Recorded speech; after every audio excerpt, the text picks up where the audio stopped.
সকাল, কেমন আছো তোমরা সকলে? আশা করি যে যেখানেই আছো ভালো আছো, সুস্থ আছো। আমরাও আছি ভালোই। তো আজকে বৃহস্পতিবার আজকে কলকাতায় থাকলে মায়ের ঘট বসাতাম, কিন্তু দু জায়গায় ঘট বসানোটা মনে হলো যে না, এটা কেমন হবে। লক্ষ্মীর ঘট তো ওখানেই আমরা বসাই, তো ওই জন্য বাড়ি আসার পর আর লক্ষ্মীর ঘট বসাইনি। দুটো বৃহস্পতিবার মনে হয় গেল বাড়ি আসার পর, দুটোই তো গেল মনে হচ্ছে, নাকি 3টা বার হয়ে গেল। যাই হোক, ও বাজার থেকে গিয়ে নিয়ে আসলো কাকরোল। কাকরোল তো চেনোই তোমরা মনে হয়, কাকরোলের নাম তো একটাই মনে হয়, এই যে একটা পাকা কাকরোল একটা কাঁচা। তো কাকরোল নিয়ে এসছে, আর ওনার প্রিয় সবজি কুমড়ো, তো কুমড়ো ভাজা করতে বললো, আর হচ্ছে কাকরোল দিয়ে মাছের ঝোল। এদিকে ডিম সিদ্ধ বসিয়েছে সকালে, ওই বসালো, নিয়ে এসে ও নিজেই বসিয়ে দিল ডিম সিদ্ধ।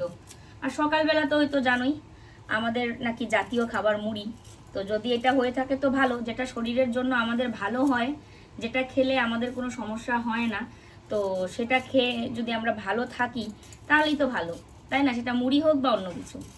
তো সেটাই আমরা খেয়ে সকালের দিনটা শুরু করলাম সকালে। এবার হচ্ছে আরও একটা কাজ আমি এগিয়ে নিয়েছি আজকে। ভিডিও শুরু করার আগেই মানে কালকের ভিডিওটা এডিট করে নিয়েছি, এডিট করে নিয়ে একেবারে আপলোডে বসিয়ে তারপর আমি এখন এখানে সবজি কাটতে বসলাম। তো চলো সারাদিন সঙ্গে থাকো, যা যা করব, যেগুলো দেখানো তোমাদেরকে দেখালে তোমাদের ভালো লাগবে সেই সব ভিডিওই তোমাদের দেখাবো। তো চলো সবজিটা কেটে নিই ফটাফট, রান্নাটা করতে পারলে তাড়াতাড়ি ভালো লাগবে। আর সকাল থেকে আজকে খুব রোদ, কালকে কেমন বৃষ্টি ছিল, আর আজকে সকাল থেকেই বিশাল রোদ। মা গেছে স্নান করতে।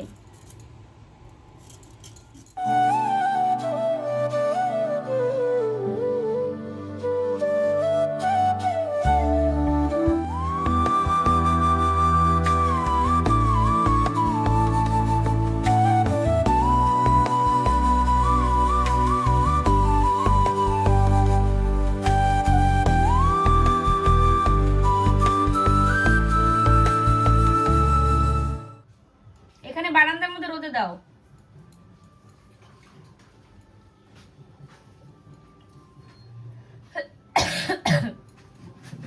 শুকাবে না? মিকি দেখে আবার নতুন কি আনছো। ওর ডিম সিদ্ধ হয় নাই? মাখতেছি ও এখানে ওকে একটু খাওয়াইছি না। ও আচ্ছা, কি এখন ডিম খাবে? এখন আমাদের বুটু সোনা ডিম খাবে। ওহো, টেস্টি টেস্টি খাবার। জিভ দিয়ে দেখে আরো খুশি। এখানে এসে তাও একটু আমরা একটু ইরিগুলার হয়েছি, কারণ ডিমটা ওই একসাথে কিনা হচ্ছে না। তুমিও ভুল করছো, ডিমের পাতা কিনে নিয়ে আসলেই তো হয়। হ্যাঁ, আমার নাই ফ্রিজ ঘরে, পাতা কিনে নিয়ে আসি। হ্যাঁ, কলকাতার ডিমগুলো মনে হয় ফ্রিজে রাখতাম আমি। এখানে তাহলে তো রাখাই যায়। বলতে চাই আর পরে আর পারলো না বলতে, ডিম ফ্রিজে রাখি নাই তো, এমনি ছিল। পাতা কিনতে আমি তো ফ্রিজে। আর কলকাতারও কত গরম, এখানে তো গরমও নাই তোমার, এখানে ফ্রিজ লাগে? এমনি মানুষ ফ্রিজে থাকে, মানুষ বলে ফ্রিজে থাকে। এসিতে থাকি আমরা সব সময়, ওয়েদার এত সুন্দর। এই রোদ উঠছে কি আরাম লাগতেছে। হ্যাঁ, কারণ এই বৃষ্টি পচা মানে একটা বৃষ্টিতে পইচা গিয়ে তারপরে এই রোদ উঠলে তখন ভালো। শোনা একটু হাতটা চাটো তো শোনা, হাতটা চাটো, চাটো নিমাসি, চাটো চাটো। ওরা আমি সাবান দিয়ে ধুবো নে, নাও চাটো একটু চাটো। রে পাগলা, তুমি বলছো কি ওকে খাইতে? না, ওকে বলি নাই তো শোনাই। এই রাম মিকি, তুই তো রুলস ভাঙলি আজকে। ওকে বলে নাই কিন্তু খাইতে, ও খাওয়া শুরু করে দিতে। পছন্দের খাবার, ডিম সিদ্ধ পছন্দ করে, কিন্তু ভাত দিয়ে দিলে খাবে না। এই থালাটা এত বড় যে একটা থালার মধ্যেই আমি 2 রকমের সবজি, মানে 2 রকমের তরকারির সবজি কাটলাম, আলু, কুমড়ো আর কাকরোল, আর নয়তো 2টো বাসন লাগতো।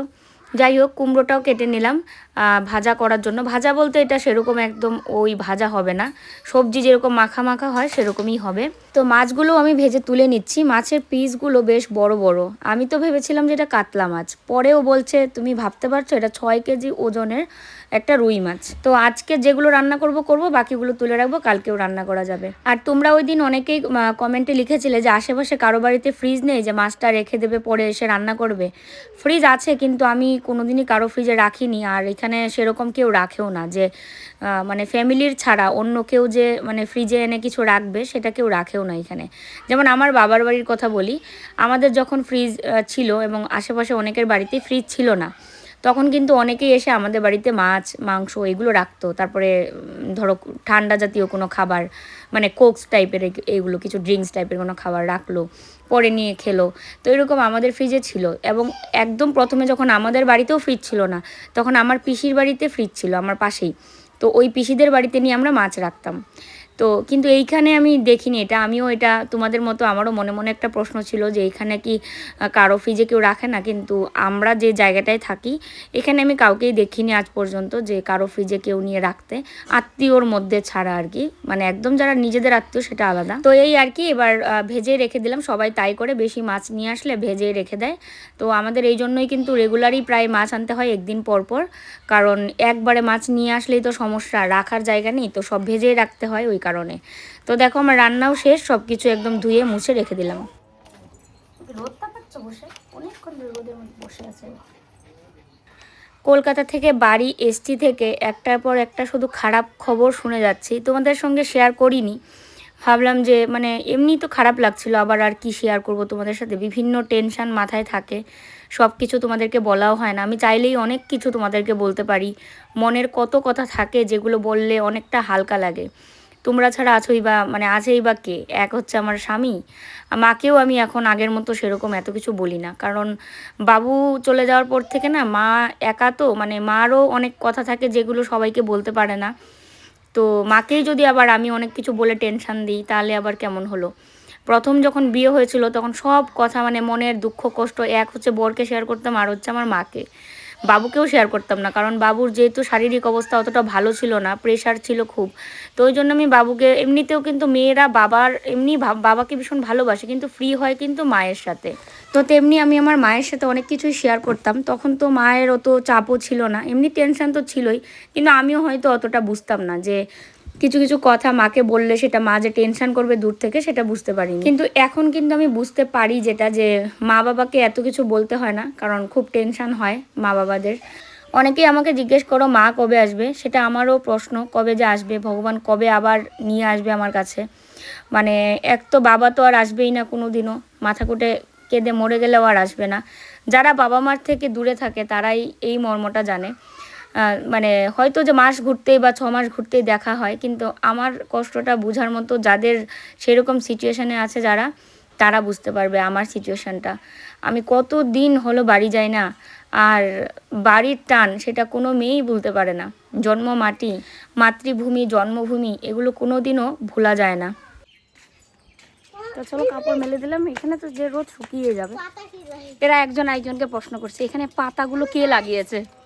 এই যে ছোটটা জিজ্ঞেস করছে, এ হাত তুলে রেখেছে যেটা, এ বলছে এ কি প্রশ্ন মামি দেখো পরে, পাতা তো এমনি হয়, কেউ কি লাগায় জঙ্গল, বাচ্চাদের গল্প। চলো কাপড় মেলাতে হয়ে গেল, এখন স্নানটা করে নিই, রান্না তো শেষ করে নিয়েছি। তো পাপোশটাকে এখানে মেলে দিচ্ছি, মানে এটা শুকাবে না, জলটা ঝরবে, কালকে রোদ উঠলে শুকিয়ে যাবে। আজকে বেশ তাও মানে কড়া রোদই উঠেছিল সকালবেলা থেকে, কাপড় চোপড় সব শুকিয়ে গেছে। স্নান করে আসলাম, আর এখন হচ্ছে ভাত বাড়বো সবার জন্য। কি রান্না করেছি চলো তোমাদেরকে দেখাই। সব কিছু মুছে টুছে রেখেই তারপরে স্নান করতে গেছিলাম, কাপড় বলছি বাসন কোসন ধুয়ে সব, শুধু এই কড়াইটাই ধুতে পারিনি কারণ এর মধ্যে রয়েছে কুমড়ো ভাজা। এই যে ভাজা বলতে ওই তো অত তো আর ভাজা না, সবজির মতো। আর এই হচ্ছে মাছের তেল অল্প একটু ছিল, সেটা পেঁয়াজ লঙ্কা দিয়ে ভেজেছি, শাশুড়ি বউ খাবো, ওকে তো দেবো না। আর এই হচ্ছে আলু কাঁকরোল দিয়ে মাছের আগে দিয়েছি ধনেপাতা। এটার মধ্যে রয়েছে মাছগুলো, বাকিগুলো ভেজে রেখেছি। এটাতে হচ্ছে ভাত। স্নান করে আসলে প্রচণ্ড পরিমাণে গরম লাগে, তাছাড়াও তো গরম লাগছিল না। তো চলো ভাতটা বেড়ে খেয়ে নিই, পরে কথা হচ্ছে তোমাদের সাথে। তার মধ্যে কাশির সিরাপ খেয়েছি, কাশি তো কমছে না কোনোভাবে, কাশির সিরাপ খেলেই কেমন একটা ঘুম পায়, চোখ যেন বন্ধ হয়ে আসছে। আর আমাদের মালগুলো সব আটকে আছে, লাইভ করা হচ্ছেই না। এই চেয়ারের উপরে এতগুলো নাইটি বেডশিট রয়েছে, তো এগুলো সব দেখানো বাকি, ওই ঘরে রয়েছে। মানে কি যে একটা অবস্থা, না প্রোডাক্ট আমরা দিতে পারছি না লাইভ করতে পারছি। আমি যে অনলাইন থেকে কিছু নেব সেটাও নিতে পারছি না, নট ডেলিভারেবল দেখাচ্ছে এই লোকেশানে। তো এই কদিন একটু এরকম থাকবে মনে হয়, পরে হয়তো সব কিছু আবার স্বাভাবিক হবে, এই আর কি। চলো ভাতটা বাড়ে। তো দেখো ও ফল কাটলো খাওয়া দাওয়া করে। কাটা শেষ, দেখি।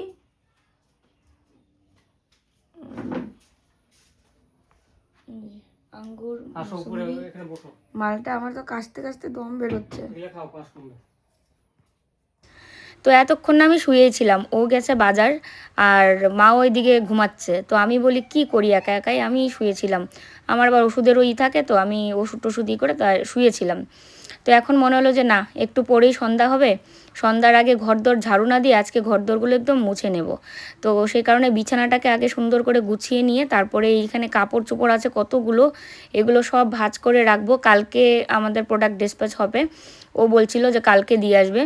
আর আমাদের আজকে যেগুলো আছে, যে এখানে যতগুলো আছে সব এগুলো ভাঁজ করে রাখতে হবে। যদি আজকে লাইভ যাওয়া হয় তো হবে, আর নয়তো কাল পরশু লাইভ যাবো আর কি। তোমরা অনেকেই জিজ্ঞেস করছিলে যে লাইভ আবার কবে হবে। এই আবহাওয়ার জন্যই, মানে এত বৃষ্টি, এদিকে জল বলছি, কারেন্ট থাকে না ঠিক মতো, ওই জন্যই কিন্তু আমরা লাইভও যেতে পারছি না। গ্রামে থাকলে অনেক সমস্যা, যারা শহরে থাকে, আমি নিজেও যখন আমরা শহরে ছিলাম আমরা অতটা বুঝতে পারিনি যে ঝড় তুফানের সময় কারেন্টের কত সমস্যা হয়। তারপরেও তো বলবো, আমরা যেখানে থাকি কলকাতার, অনেক ঝড় বৃষ্টি হচ্ছিলো একটা রাতে, সেদিন তো কারেন্ট আসলোই না আর। তো তাই ভাবি যে শহরেই এমন সমস্যা, গ্রামে তো হতেই পারে। আর আজকে ভিডিওটা যে তোমরা দেখছো, মানে শুক্রবার, আমি কিন্তু ভিডিওটা শুক্রবারই এডিট করছি। তো ওই কারণে আমি শুক্রবার কোনো ভিডিও করছি না আর কি, যে শুক্রবারে ভিডিও করলে হয়তো শুক্রবারের ভিডিওটা তোমরা শনিবারে দেখতে, আর এই খবরটা শনিবারেই তোমরা পেতে। তো যেহেতু আমি শুক্রবারে এডিট করছি বৃহস্পতিবারের ভিডিও, তো আমি তোমাদেরকে একটা, মানে যেটা কথা বলতে চেয়েও আর বলা হয়নি, গত শুক্রবারে আমার মেসো মারা গেছে, মানে আমার মেজো মাসির হাজব্যান্ড, মানে আমার মার বড় আর কি, ওই মাসির হাজব্যান্ড মারা গেছে, মেসো। আর এই শুক্রবারে আমার বড় মাসি মারা গেছে। তো কি বলতো, যে মানে বাড়িতে একটার পর একটা শোক, সবারই মন খারাপ, খুবই মন খারাপ। মা তো কান্নাকাটি করছে, চোখ টোক পুরো ফুলে গেছে। এক তো আমার বাবা মারা যাওয়ার এই শোকেই ভুলতে পারিনি, আর এটা ভোলা সম্ভব না। তার মধ্যে এই যে মেসো মারা গেল, আবার এখন বড় মাসি মারা গেল। তো বড় মাসি হচ্ছে আমাদের সবার বড় আর কি, এই মাসির পরে আমার বড় মামা, তারপরেই মেজো মাসি। তো মা তাই বলছিল যে মানে এখন আমাদের ভাই বোনের মধ্যে ভাঙন শুরু হলো, মানে এই যে বড় মাসি মারা গেল। এতদিন যাবৎ মেসো যারা ছিল তাদের মধ্যে আমার বাবা তো মারা গেলই, তার আগে একজন আমার মার থেকে ছোট সেই মাসির হাজব্যান্ড মারা গেছে, আজ থেকে আরও বেশ 15-20 বছর আগে, মানে অনেক কম বয়সে মারা গেছে সেই মেসো। তারপরে বড় মেসো মারা গেল, তারপরে এই যে এখন মেজো মাসির বর মেসো মারা গেল শুক্রবারে, আর এই শুক্রবারে আমার বড় মাসি মারা গেল। তো মা তো মানে খুবই মন খারাপ করছিল, কান্নাকাটি করছিল। তো আমি বললাম তুমি আবার অসুস্থ হয়ে যাবে, মারও তো কত সমস্যা দেখা দিয়েছে। ডায়াবেটিস কোনো দিনও ছিল না, বাবু মারা যাওয়ার পরই ডায়াবেটিস ধরা পড়লো, মানে অতিরিক্ত টেনশানে নাকি এগুলো হয়। আর বংশগত তো অবশ্যই, তবে আমার বাবার বাড়ির বংশে সেরকম একটা নেই, কিন্তু মার বংশে যেটা, যে বড় মাসির আছে, বড় মামার আছে, ছোট মামার আছে, তো এইবার অনেকেরই আছে আমার মাসিদের মধ্যে, তার মধ্যে আমার মারও আছে এখন ডায়াবেটিস। তার মধ্যে হাই প্রেশার তো বহুদিন যাবৎ। আর যখন বাবু বেঁচে ছিল, মা অসুস্থ হলে, মানে মা বেশি অসুস্থ হতো, আর মানে বাবুর যত্নে মা সুস্থ হয়ে যেত। ছোটো থাকতে ওগুলো দেখেছিলাম আমরা, যে একজন স্বামী স্ত্রীর পাশে যে কতটা থাকতে আমার বাবাকে দেখে মানে আমি বুঝতে পারছিলাম। স্বামী অসুস্থ হলে যেমন স্ত্রীরা করে, তেমনি স্ত্রী অসুস্থ হলেও যে স্বামীরা করে, আমার বাবাকে দেখে আমি করেছিলাম। যাই হোক, এখন বলো তো কি, যে দুজন মানুষ আমাদের মধ্যে নেই, পরপর মানে এক সপ্তাহে একজন মারা গেল, পরের সপ্তাহে আরেকজন।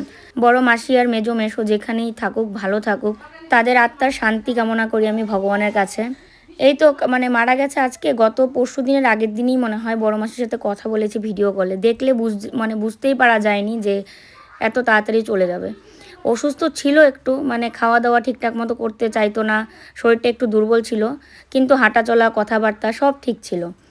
আর বয়স হয়তো ছিল 62+ এরকমই হবে।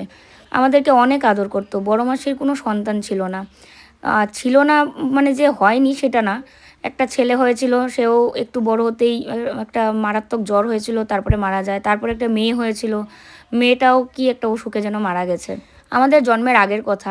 আর 5জন ইউটিউবার বা ব্লগার যেরকমভাবে আর কি ভিডিও করে ফ্যামিলি সবাইকে নিয়ে, যখন বাপের বাড়ি যায় তখন বাপের বাড়ি, যখন শ্বশুর বাড়ি আসে তখন শ্বশুর বাড়ি, বা আরও যারা আত্মীয় স্বজন থাকে, আমি সেই সুযোগটাই পাইনি। আর নয়তো তোমরাও দেখতে যে আমার কত আত্মীয় স্বজন আর সবাই কত ভালোবাসে আমাকে। যাই হোক, ওই বড়ো মাসির সাথে প্রায়ই কথা বলতাম ভিডিও কলে। মেজো মেসোর সাথে অতটাও ফ্রি ছিলাম না, কারণ ছোটোবেলায় তো হতোই, কিন্তু কথাবার্তা হওয়া, আদর যত্ন সেটা, কিন্তু বড় হয়ে যাওয়ার পর অতটাও হয়নি। কিন্তু বড় মাসির সাথে প্রায়ই কথা হতো, কারণ বড় মাসি আমার দাদুর বাড়িতেই থাকতো। যেহেতু মানে সন্তানও নেই, মেসোও মারা গেছে, তো ওই খালি বাড়িতে একাই থাকবে, ওই জন্য বড় মামা বড় মামি কিন্তু নিয়ে এসেছিলো দাদুর বাড়িতে। তো আর কি করার, মানুষটা নেই, মায়া খারাপ লাগা এগুলো থাকবেই। যতদিন বেঁচে থাকবো ততদিন একটার পর একটা এরকম শোক নিতেই থাকতে লাগবে। জন্মালে মানে মরিতেই হবে, একটা কথা আছে না, এটাই। জন্মটা যতটা আমাদের আনন্দের, মৃত্যুটা তার থেকেও বেশি কষ্টের। তো চলো, আমি এই যে ঘরদর সব কিছুই মুছে নিলাম, এবার হচ্ছে কাপড় চোপড় সব পাল্টাবো আর কি। ঘরটা পুরোটা মুছে নিই আগে, কাপড় চোপড় পাল্টে তারপরে যেটা করার করবো।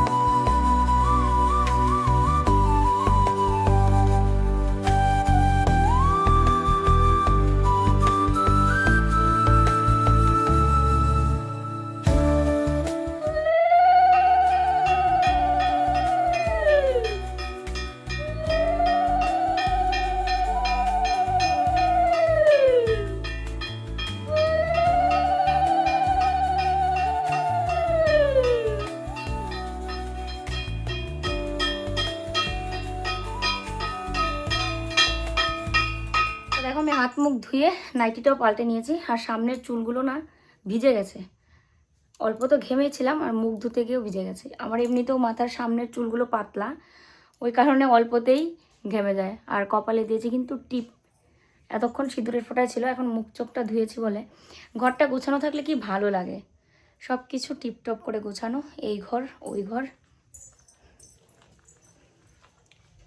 এগুলো সব গুছিয়ে রেখেছি। এটা মা কাপড় ছেড়ে সন্ধ্যা দিল, তো সেই কারণে। সন্ধ্যা শেষ হলো মাত্র।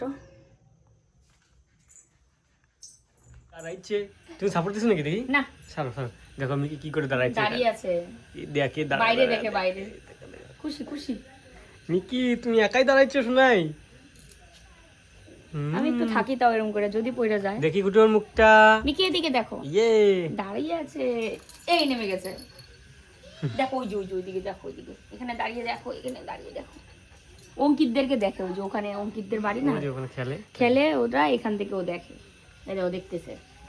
দেখো ঘুটু শোনা, ঘুটু শোনা কেমন না, তুই তুই তুই তুই তুই আল্লাহ দিকে যখন খুব হয় না, ও মুখটা হা করে কুটু শোনা, কুটু শোনা, কুটু। হ্যাঁ, যখন আল্লাহ দেবী করে মুখটা একটু কেমন করে। তো ওলে বাবা শুনতে উপলেও দেখে, কতকে দেখলে খুশি খুশি, ওর মুখ দেখলে বোঝা যায়। জিনিস তোমাদের দেখাই, দেখো মা খাচ্ছে আর একটু একটু করে মাছ দিচ্ছে, আমাদের সাথেও কিন্তু খেলো। হ্যাঁ, এখন মার সাথেও খাচ্ছে, আমাদের খাওয়া শেষ, এখন এখানে চলে এসছে, এসে এমন করে শুইয়ে খাচ্ছে, আবার দেখছে কি করছি আমি। মিকি, শুয়ে এমন করে খেতে হয় নাকি? তুতুন, তুতুন, লজ্জা পায়, দেখেই না এখন। কি অবস্থা, মা ওখানে মশার কয়েল লাগিয়ে কিন্তু খেতে বসেছে। কেউ ভেবো না আবার ধূপকাঠি, মশার ধূপকাঠি ওটা আর কি। খাও সন্তু, খাও। আমার সাথে খেলো, ওর সাথে খেলো, এখন মার সাথে খাচ্ছে। তো আমাদের তো খাওয়া দাওয়া হয়ে গেছে, ঘুমাবো একটু দেরিতে। আজকেও লাইভ যাওয়া হয়নি, ভেবেছিলাম আজকে লাইভ যাব, কিন্তু আর যাওয়া হয়নি। আর দিনাটা গিয়ে মানে এর আগে কয়েকদিন আগে আর কি দিনাটা গিয়ে ঘুরে আসছিলাম, প্রোডাক্ট মানে বর্তমান আর কি স্টাফ নেই। হ্যাঁ, ওই যে ভোটের ডিউটিতে ছিল, এখন আসবে, এখন আস্তে আস্তে সব স্বাভাবিক হবে আর কি। তো আজকেও যাওয়া হয়নি। যাই হোক, যখন ও অসুস্থ ছিল আমি একটানা লাইভ করেছিলাম কলকাতায়, রেস্ট নেওয়ার সময় পাইনি। মানে চেহারাই পুরো খারাপ হয়ে গেছিলো, একার উপর সবটা ধকল, একদিকে সংসার সামলানো, আরেকদিকে বিজনেস, আরেকদিকে বরের যত্ন, সব কিছু মিলিয়ে মানে আমার উপরে এতটা চাপ পড়ে গেছিলো। তো এখন কিন্তু বাড়ি এসে অনেকটাই রেস্ট হচ্ছে, মানে যেহেতু লাইভ নেই তাই প্রোডাক্ট দেখানোর মানে কোনো ব্যাপার নেই, বর্তমান ভাঁজ করার ইয়ে নেই, তারপরে হচ্ছে ওর পার্সেল নিয়ে যাওয়া, এখানে তো আরও বেশি কষ্ট, এখানে পার্সেল দিতে গেলে আসতে গেলে 3-4 ঘন্টা এখানে নষ্ট শেষ। আর কলকাতা হলে 10 মিনিট টাইম লাগে, 10 মিনিট টাইম লাগে আমাদের ঘর থেকে যেতে, 10 মিনিট, হ্যাঁ 10 মিনিট ধরে নাও টাইম লাগে যেতে, গিয়ে প্রোডাক্টটা দিয়ে দিতে যতক্ষণ লাগে, আধা ঘন্টা, 1 ঘন্টা যতক্ষণ লাগে, তারপরে তো আর এত সময় লাগে না। যেটা মানে দুটো জায়গা কম্পেয়ার করলে যেটা দেখা যায় লাইফস্টাইল কলকাতারটাই ভালো। আর গ্রামের লাইফস্টাইল তো সেটা দেখো, জন্ম, কর্ম, বিয়ে সব কিছুই গ্রামে, তাই গ্রামের জীবনযাপনটার সাথে অন্য কিছুর তুলনা এইদিকে হবে না। কিন্তু তুমি যদি ভালো লাইফস্টাইল কাটাতে চাও, যেমন তোমার ব্যস্ততা, তোমার বিজনেস, তোমার কর্মজীবন, সেটা আমি বলবো যেখানে তোমার ভালো হয়, মানে আমাদেরটা যেহেতু কলকাতায় ভালো তাই ওখানেই ভালো। তবে বাড়ি এসেছি, বিজনেসটা একদমই হাল ছেড়ে দেওয়ার কোনো ইচ্ছে ছিল না, তবে এই কদিন একটু এমন হচ্ছে, আবার নিশ্চয়ই কাল থেকে বা পরশু থেকে তো স্বাভাবিক হবে সব, আশা করি। তো এই আর কি, আমরা একটা নতুন মশারি নিয়েছিলাম, সেই মশারিটা পর্যন্ত আমি করিনি। এই যে মশারিটা দেখতে পাচ্ছ আকাশি রঙের, ওটা আমাদের খাটের জন্য নিয়েছিলাম, আমাদের মশারিটা ছিঁড়ে গেছে এই জন্য, মানে এটা একটু ছিঁড়া আছে মনে হয়। আর আরেকটা মশারি আছে, ওটা মাকেও দেওয়া যাবে, মানে মার রুমে আমাদের দুটো খাটেই একই, ওই জন্য খাটের জন্যই একই সাইজের মশারি লাগে। আর ভেবেছিলাম এখান থেকে একটা বিছানার চাদর আমি নেব, কিন্তু নেওয়ার হলো না। 6-7 তো আমাদের খাটটার, তো 7-8 না শানু?